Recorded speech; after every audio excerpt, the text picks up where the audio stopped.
Da biste imali brze i vrhunske rezultate u uzgoju rotkve i repe, potrebno je da imate dobre sadnice, da ih pravovremeno presađujete, da ih presađujete u dobro uhranjena gnezda, obilno zalivate tokom rasta i na vreme orezujete. Dobrodošli u epizodu 9 iz našeg serijala Zimska bašta. Kao što sam najavila u prvoj epizodi, ovdje ćemo pričati o kombinacijama za sadnju u okviru zimske bašte. Učit ćete kako da održavate zimsku baštu, sa mnom ćete prolaziti i berbu i na kraju ćete učiti o nekim novim sortama. Zato u ovoj epizodi, na osnovu mog obećanja svima vama, pokazujem neke sorti rotkvi i repe koje uzgajam ove sezone. Zapravo ovdje ćete imati priliku da upoznate nekih 8 sorti. Verovatno svi vi već uzgajate i rotkve i repe, ali prvi put i ja uzgajam neke kulture i želim da vas upoznam s njima kako bi vam bila inspiracija za narednu sezonu. Možda ih do sad niste jeli, ali ćete ih zavoljeti i uvrstiti u svoju zimsku baštu u narednoj sezoni. A sve vas koji su prvi put sada sa nama, podsjetit ću da pogledate serijal, odnosno od prve epizode, gdje vam pokazujem moj plan zimske bašte i govorim o izazovu koji sam ove godine postavila pred sebe. Zapravo, ovo je najveća zimska bašta ikad, ima 37 perma modela i postavljena nekih 200 kvadrata. Zapravo, na 1000 sadnica je ušlo u ovu zimsku baštu.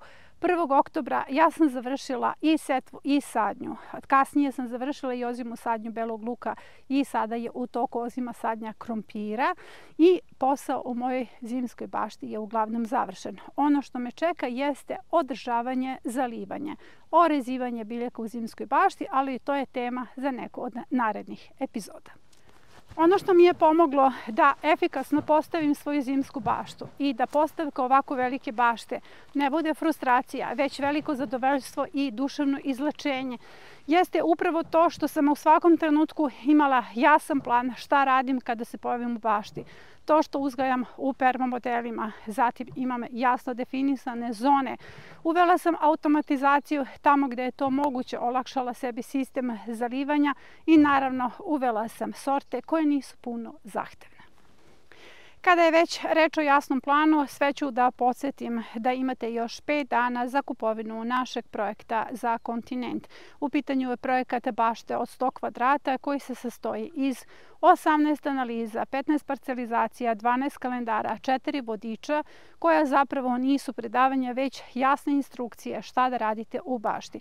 Također ću vas podsjetiti da ovaj projekat može da se postavi godinama u vašoj bašti jer vam je u okviru vodiča 1 objašnjena rotacija zona. Jednom kupite, a možete da primjenjujete čitav život ne samo vi, već i vaše potomstvo. Kao što sam rekla, imate još 5 dana za kupovinu ovog projekta, nakon toga se on povlači, a link za kupovinu i više informacija nalazi se u komentaru ispod ove epizode.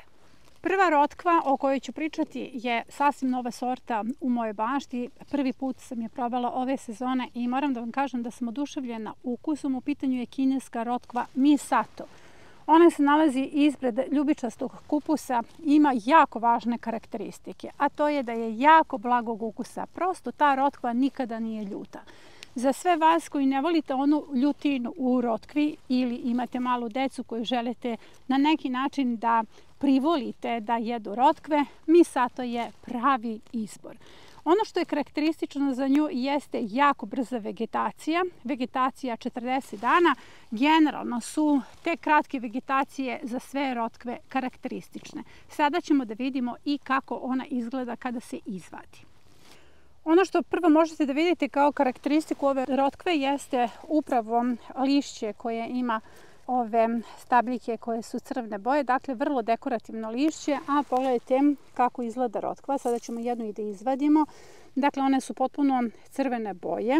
Evo, vadimo jednu rotkvu, ona može još da raste. Dakle, ovo nije njen pun potencijal rasta. Liči na nešto veću rotkvicu, ali kao što sam rekla spada u zimske rotkve. Može da poraste do nekih 450 grama. Dakle, ovo će tek da budu džinovi, ovo su mlade rotkve, ali ja ih imam puno pa ću mlade rotkve i da berem. Što su mlađe, sočnije su i imaju blaži ukus. Dakle, ovo je prva rotkva koju ću vam preporučiti zato što, kao što sam rekla, ima karakterističan blag ukus i 40 dana dužina vegetacije. Sljedeća rotkva koju bih vam svakako preporučila jeste crveni dajkon. U pitanju nije beli, pink dajkon, nego baš crveni, jer on se i po ukusu razlikuje od ostalih vrsta, odnosno podvrsta dajkon rotkve. A dajkon rotkva je specifična po tome što je duguljasta, što je u prečniku pa može da bude od 5 do 10 cm, dužine čak do 50 cm, dakle i takvih primjeraka će biti ili bilo je u ovoj bašti, ali kada je u pitanju crvena rotkva, ona se razlikuje od blage dajkon rotkve. Ona je ljutkastog ukusa, dakle pikantna je, a uvek je sočna. To je ono što karakteriše recimo te dajkon rotkve, da nemaju mogućnost da prestare, jer kada imamo ove krupne crne i bele rotkve, ako su jako krupne, unutrašnji deo može da bude tvrd ili siderast. U ovom slučaju to nije moguće da se desi i crvena dajkon rotkva, pošto se nalazim baš ispred njih, nikada ne može da poraste tako veliko kao bela, recimo do 50 cm. Njena najveća gramaža jeste 450 grama, dužina do nekih 30 cm, 25-30, ali kao što sam rekla, moja preporuka za sve vas, zato što je jako dekorativna, vrlo ukusna i jako sočna. Sada možete da vidite kako raste dajkon rotkva. Ovo je crveni dajkon, a evo recimo ovo je beli dajkon i to će biti zaista krupne rotkve.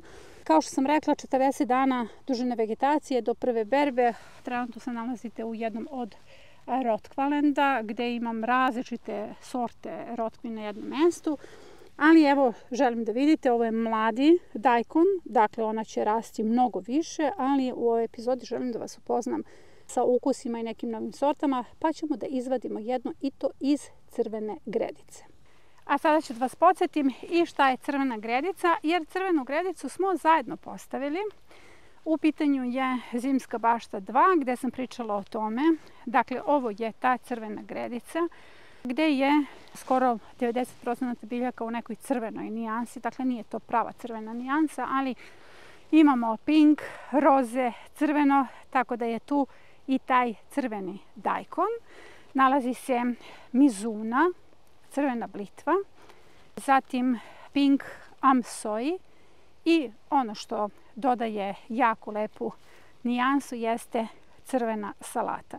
Naravno, tu se nalazi pak čoj, lisnati keljovi koji su također u crvenoj boji i sve to kad još dodatno poraste bit će jedna eksplozija boja. Ovdje sam došla po crveni dajkon. Kao što sam rekla, dajkon će još da raste, ali ja želim da ga uberem zbog vas. S obzirom da raste kao vrlo duga kultura, odnosno duga rotkva, nemojte da vas zabrine ako se savije njegov vrh na kraju. Hajde da vidimo šta imamo ovdje. Evo, meni je pukla. Dakle, sad ću pokušati da izvadim. Evo, to je to. Sada ćemo da dodamo ovaj vrh kako biste vidjeli kolika je zapravo rotkva. Evo, stavit ću na travu, a pritom ovo je vrlo mala rotkva, dakle ona će tek da raste. Može da dostigne 30 do 35 cm, pri čemu debljina nekih 10 cm, ali ja želim da berem mladi dajkon zato što je on sočniji, a stariji će ostati za zimu i to će biti moja zimska hrana. Cilj ove epizode jeste da vas zaljubim u repe i rotkve. I sama ih nisam voljela izvesno vreme dok ih nisam prepoznala i upoznala njihove nutritivne vrednosti. Jednu fantastičnu vrednost kao što je da imate svežu zimsku hranu, jer sve ove rotkve o kojima pričam su otporne na -20. Također bih voljela da znate da je ova bašta postavljena od 15. jula do 1. oktobra, što znači da nisu sve kulture presađene umerene istovremeno kako bih imala turnuse i kako bih imala berbe, pre svega u turnusima. Jer šta bih ja radila sa 100-tinjak rotkvi koje treba da uberem odjednom? U ovoj bašti je ubačeno 450 sadnica rotkvi. Nemojte da pitate ko će to pojesti. Hrana se donira onome kome treba. Ali je ovde bitno da znate da neki primjerci koje sada vidimo neće biti u svom školskom izdanju. Oni će tek da porastu. Tako je slučaj sa Misato Red i sa Daikon rotkvom koju ste vidjeli prethodno. Ali hajde da vidimo šta je to u svom školskom izdanju. Moja omiljena repa, u pitanju je postrna repa. Bez nje ne mogu da zamislim niti jednu čorbu. Volim je u svežem izdanju, ali je najviše volim u čorbama. Postrna repa, ovo je sorta varaždinska postrna repa, je orezivana sve vreme i dobro nahranjena. I sami možete da vidite da imamo nešto rozikasto ovde. Sada ću da je izvadim. Pogledajte, samo da vratimo ovu glistu. Ajde, Mico, nazad. Pogledajte kako je ovo lep primjerak postrne repe. Kao što sam rekla, u pitanju je moja omiljena repa, 40 dana dužina vegetacije. Ono što je najlepše svega, sve je jestivo, dakle jestiv je list generalno na svim rotkovim repama, ali list repe je vrlo blagog ukusa, najviše po ukusu podsjeća na kineski kupus i kada imate ovako jedan primjerak, možete da dodate jedan krompir, jedan praziluk ili običan luk i već imate fantastičnu zdravu čorbu. To je meni omiljeno jelo i naravno svakodnevni ručak.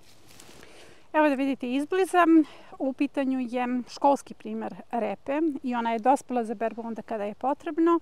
Jer ja ću sada da berem repe pa prelazim na rotkve, tako da ću imati hranu tamo sigurno do aprila, jer cilj je da zimska bašta hrani do aprila. I pogledajte kada treba da berete svoju postrnu repu. Upravo sada kada je najukusnija i najsočnija. Na ovoj poziciji nalazi se jedna potpuno nova sorta rotkve. U pitanju je crna duguljasta rotkva. Ona nije ni nalik onoj našoj crnoj okrugloj rotkvi. Rekla bih da nije crna, nego tamno ljubičasta, a sada ćete vidjeti kako ona izgleda.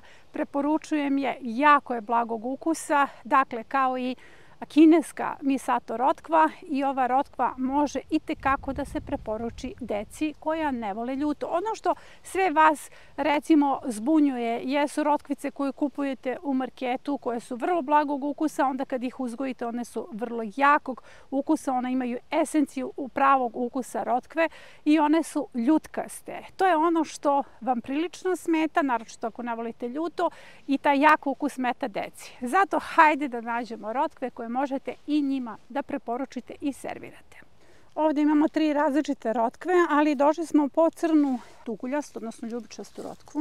Evo ovdje se nalazi beli daikon, vidjet ćete o čemu se radi. Ovdje se nalazi crveni daikon, a ovo je ta duguljasta crna rotkva. Kao što vidite, više ljubičasta nego što je crna. I hajde sada da vidimo kako ona izgleda. Tačno je, ljubičasta je. Jako je ukusna i ona može da poraste 3 puta ovoliko. Dakle, njena prava mera jeste nekih 500 grama po rotkvi. Sljedeća rotkva koju ću vam preporučiti jeste posebna sorta daikon rotkve. Zove se Minovase daikon. U pitanju je beli daikon sa nekakvim zelenim vrhom, vidjet ćete već sada. Rotkva koja može da poraste i do 50 cm, kao i daikon svakako. Vrlo je otporna. Daikon možda ne podnese -20, ali ova rotkva je predviđena za zimske uslove i sigurno podnosi i -20. Kod mene nećete sada vidjeti u ovom trenutku školske primjerke, samo vas upoznajem sa tim rotkvama, zato što je to sjeme stiglo kasno i kasno sam presadila, ali hajde da vidimo šta imamo, probat ćemo zajedno. Prvi put ću probati ovu rotkvu. Ova rotkva mi je preporučena od strane baštovanke koja uzgaja u vrlo oštroj klimi i rekla je da je rotkva nju oduševila i po izdašnosti i po otpornosti. Minovasi daikon je posađen bukvalno svuda u bašti. Jako volim ovu svoju azijsku gredicu na kojoj su sve azijske kulture. U pitanju je japanska rotkva, da vidimo kako izgleda ovde. Evo vidite, mala je, ona će da poraste još. Ovde do 10 cm u prečniku, 50 cm je duga. Ovo je njen karakterističan zelenkasti vrat. To je ono o čemu sam puno čitala. I sada ćemo da izvadimo jednu, da vidimo šta smo zapravo dobili nakon njene sadnje.